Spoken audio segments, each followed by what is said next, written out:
After describing the 15 steps of Raja Yoga that lead the sadhaka to a state of Advaita Samadhi, Shankara concludes the text of Aparochanubhuti by making two important statements. 1. Full control over the mind.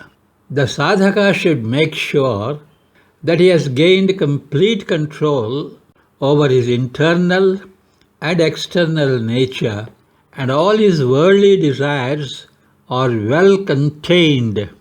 If not, he should include Hatha Yoga in his practice of Raja Yoga meditation.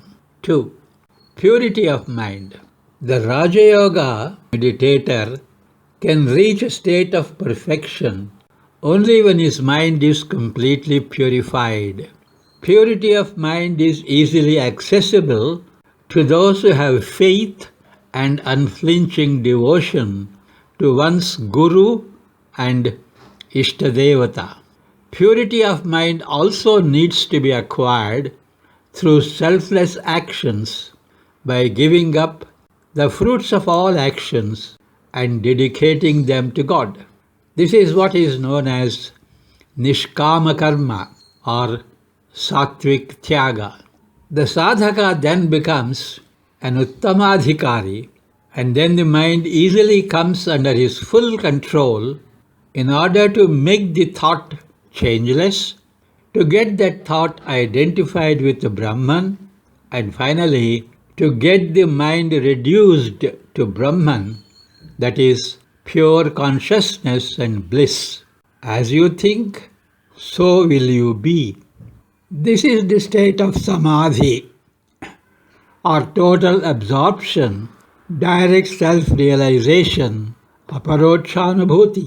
ಸಾಧಕನನ್ನು ಅದ್ವೈತ ಸಮಾಧಿ ಸ್ಥಿತಿಯೆಡೆಗೆ ಕರೆದುಕೊಂಡು ಹೋಗುವ ರಾಜಯೋಗದ 15 ಹಂತಗಳನ್ನು ವಿವರಿಸಿದ ನಂತರ ಶಂಕರಾಚಾರ್ಯರು 2 ಪ್ರಮುಖ ಉಲ್ಲೇಖಗಳೊಂದಿಗೆ ಅಪರೋಕ್ಷಾನುಭೂತಿ ಕೃತಿಯನ್ನು ಮುಗಿಸುತ್ತಾರೆ. 1.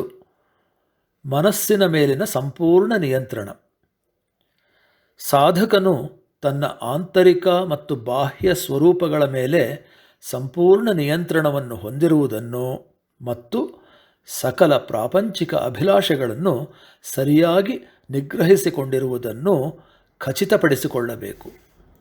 ಹಾಗಿಲ್ಲದಿದ್ದಲ್ಲಿ ತನ್ನ ರಾಜಯೋಗ ಧ್ಯಾನದ ಆಚರಣೆಗಳಲ್ಲಿ ಹಠಯೋಗವನ್ನು ಸೇರಿಸಿಕೊಳ್ಳಬೇಕು. 2. ಮನಸ್ಸಿನ ಪರಿಶುದ್ಧತೆ.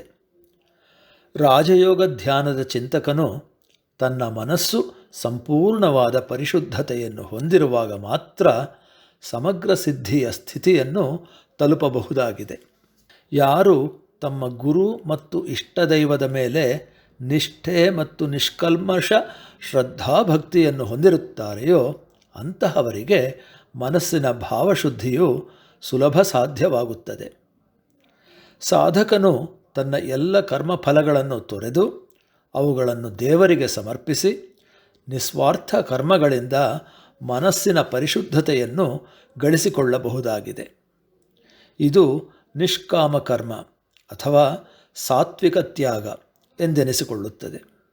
ಆಗ ಸಾಧಕನು ಉತ್ತಮ ಅಧಿಕಾರಿ ಆಗುತ್ತಾನೆ ಮತ್ತು ಸುಲಭವಾಗಿ ಆತನ ಮನಸ್ಸು ಸಂಪೂರ್ಣ ಹತೋಟಿಗೆ ಬರುತ್ತದೆ. ಇದರಿಂದಾಗಿ 1. ತನ್ನ ಆಲೋಚನೆಗಳನ್ನು ಸ್ಥಿರವಾಗಿಸುವಿಕೆ. 2.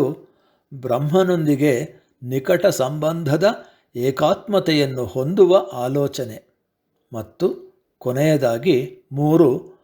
ಸಚ್ಚಿತ್ ಆನಂದರೂಪಿಯಾದ ಬ್ರಹ್ಮನಲ್ಲಿ ಮನಸ್ಸು ಲೀನವಾಗುವಿಕೆ.